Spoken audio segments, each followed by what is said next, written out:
Kanpur police की बड़ी कामयाबी, मुठभेड़ के बाद लुटेरे गिरफ्तार, 10 लाख से अधिक की बरामदगी। कानपुर के चकेरी थाना क्षेत्र में पुलिस और बदमाशों के बीच हुई जबरदस्त मुठभेड़ में पुलिस ने लूट के बड़े मामले का खुलासा किया है। पुलिस ने न सिर्फ आरोपियों को दबोचा बल्कि उनके पास से 10,73,000 रुपए की भारी भरकम नकदी भी बरामद की है। यह पूरी कार्यवाही कानपुर नगर के पुलिस कमिश्नर द्वारा अपराधियों के खिलाफ चलाए जा रहे विशेष अभियान के तहत की गई। घटना की शुरुआत 16 फरवरी 2026 को हुई थी, जब श्यामनगर के शताब्दी पार्क के पास अज्ञात बाइक सवार बदमाशों ने मारपीट कर लूट की वारदात को अंजाम दिया था। इस मामले में पुलिस ने बीएनएस धारा के तहत केस दर्ज कर जांच शुरू की थी। सर्विलांस और सीसीटीवी फुटेज की मदद से पुलिस ने पहले 4 अभियुक्त अब्दुल रहमान, शुभान खान, लारेब सिद्दीकी और मोहम्मद जीशान को मनोज इंटरनेशनल होटल के पास से गिरफ्तार किया। इनकी निशानदेही पर जब पुलिस अन्य साथी मोहम्मद यासीन और मुजाहिद को पकड़ने गई तो बदमाशों ने पुलिस टीम पर जान से मारने की नीयत से फायरिंग कर दी। आत्मरक्षा में पुलिस द्वारा की गई जवाबी फायरिंग मुठभेड़ के बाद इन शातिर अपराधियों को गिरफ्तार कर लिया गया। पुलिस की इस त्वरित कार्यवाही ने शहर में कानून व्यवस्था के प्रति जनता का विश्वास मजबूत किया है। कितना पैसा लूटा था? हमने नहीं लूटा था सर। हाँ। चालक कौन थे? लारेब, यासीन, जीशान, मुजाहिद। हम लोग बहुत पीछे थे सर। बैंक से जो लोग लूट रहे थे उनकी भी रेकी तुम कर रहे थे? नहीं सर, पीछे थे हम काफ़ी। हमने नहीं देखा उनको। हम लोग रास्ते पे थे, हम लोग उन्हें देख नहीं रहे थे। देख रहे हैं जी नहीं सर, नहीं ना। नहीं, तुम्हारा काफी पैसा ट्रांजैक्शन हुआ है पैरों के तार। 1 रुपया नहीं है मेरे अकाउंट से, कोई नहीं है। नहीं, हमने नहीं करी। क्या रोल था तुम्हारा? सर रेकी कर रहे थे बस। रेकी कर रहे थे? जी तो बैंक से ही रेकी करने लगे? नहीं सर, माल रोड से सर। माल रोड से कहाँ जी जा रहे थे? रेकी करते थे? और कौन से? नहीं सर, हाँ, तो कैसे तुमको किसी ने कहा था रेकी करने के लिए? किसी ने नहीं कहा था सर। तो रेकी क्यों कर रहे थे? सर हम लोग को पता चला था, एक दोस्त था अरुण, उसने कहा था हम पैसे यहाँ से यहाँ ले जाते हैं। उसके बाद से हम लोग को ये बात पता चली। बाकी इसके बाद हम लोग का किसी से कोई लेना देना नहीं। तो पैसे लूट के बाद में बटे आपस में? सर हम लोग को सिर्फ जो है 2-2 लाख रुपए दे के बाकी सब ये लोग ले गए थे वापस। सर यासीन, लारेब, जीशान और मुजाहिद ने। महफूज कौन है ये? हमें नहीं पता सर, ये नाम पहली बार सुन रहे हैं। तुम लोग कहाँ कहाँ घूमने गए इसके बाद?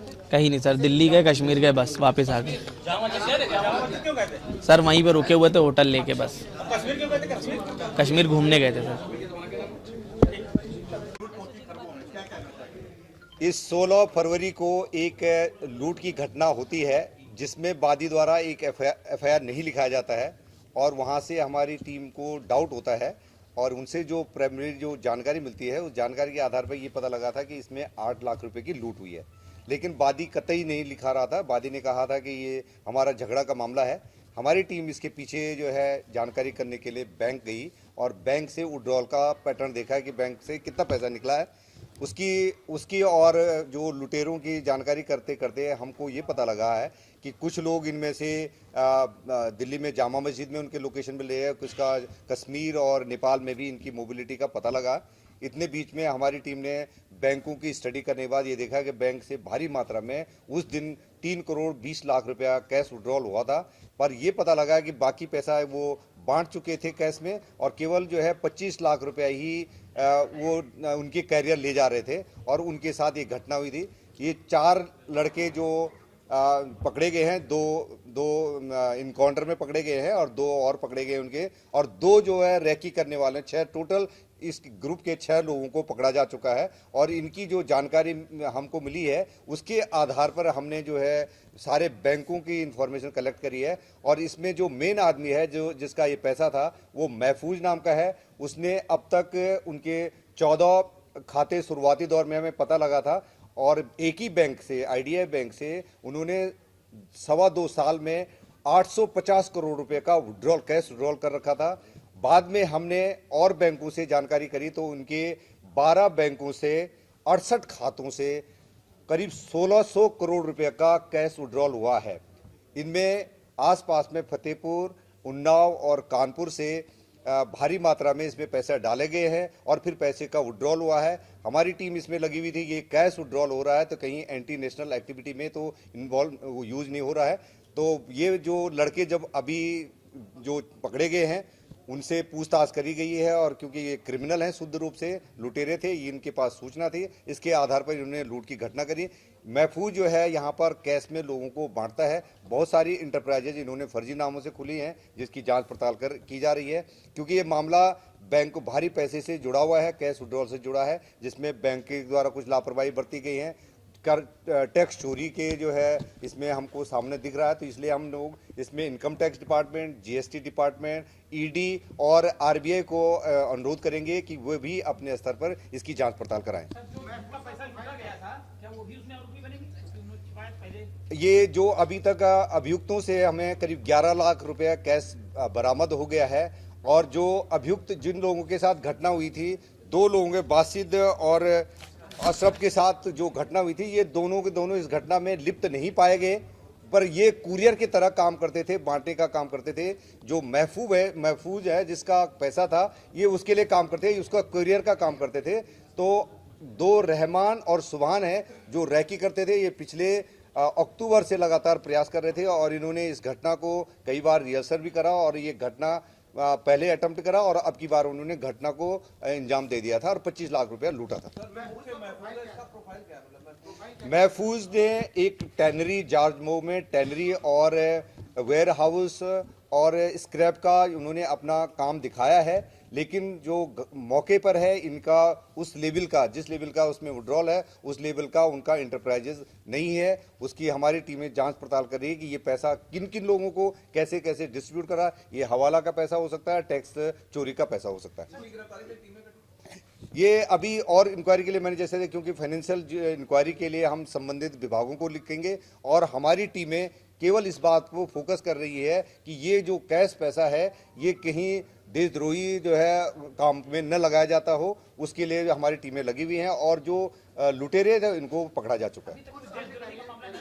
अभी तक ऐसा कोई लिंक हमें नहीं मिला कि जो कि कानपुर से बाहर पैसा गया हो, उस पर जांच पड़ताल की जा रही है, और अभी ऐसे किसी भी समाज विरोधी तत्वों के पास पैसे जाना ऐसा हमें मिला नहीं। एक सवाल मेन है, जिस दिन लूट हुई थी घटना, उस दिन इसने पहले कहा था लूट हुई, बाद में कहा लूट नहीं हुई, फिर पुलिस ने भी अपना बयान जारी कर दिया था कि लूट नहीं हुई, तथ्य नहीं। क्या वो एक प्लानिंग थी या मतलब क्या था? ये महफूज द्वारा शुरुआती दौर में उनको लूट हुई थी, लेकिन जब उन्होंने देखा कि पुलिस इसमें एफआईआर करेगी, जांच पड़ताल करेगी, तो मैं पकड़ा जाऊंगा, इसलिए उन्होंने ये इसको पूरी तरह से गुमराह कर दिया और ये कह दिया कि उनके साथ कोई घटना नहीं हुई है, और उन्होंने बोला कि सिंपली हमारा मारपीट का झगड़ा का था, गाड़ी टकराने का झगड़ा था, इसलिए ये मारपीट हुई है, पर कोई एफआईआर इनके द्वारा नहीं लिखी गई थी। हमारी टीम ने वहाँ की सीसीटीवी फुटेज और वहाँ पे लोगों की जितनी जानकारी हासिल करी है, उसके आधार पर हमारी टीमें इस लेवल तक पहुँच गई कि इनके इतने बड़े नेटवर्क का हम लोगों ने खुलासा करने में कामयाब।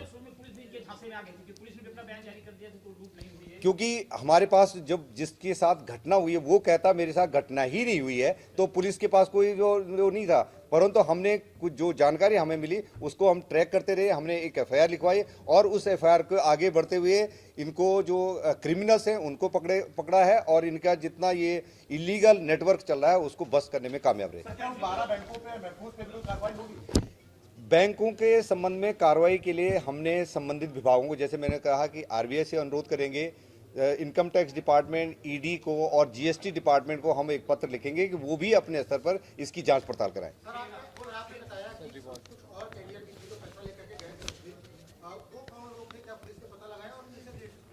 इनके बारे में जो हमने पता लगाया था, जो 3 करोड़ 20 लाख रुपया उसका निकला था, वो झक्करकटी में एक छोटे से कमरे में डिस्ट्रीब्यूशन का काम हुआ था, उसमें 4 लोगों का नाम सामने आया, वो इंटरप्राइजेज के लोग हैं, उनसे भी हम लोग पूछताछ करेंगे, और आगे क्या क्या वित्तीय अनियमितता, क्या क्या रूल का उल्लंघन हुआ है, ये संबंधित जो संस्थाएं हैं उनसे हम सारा डेटा शेयर करेंगे।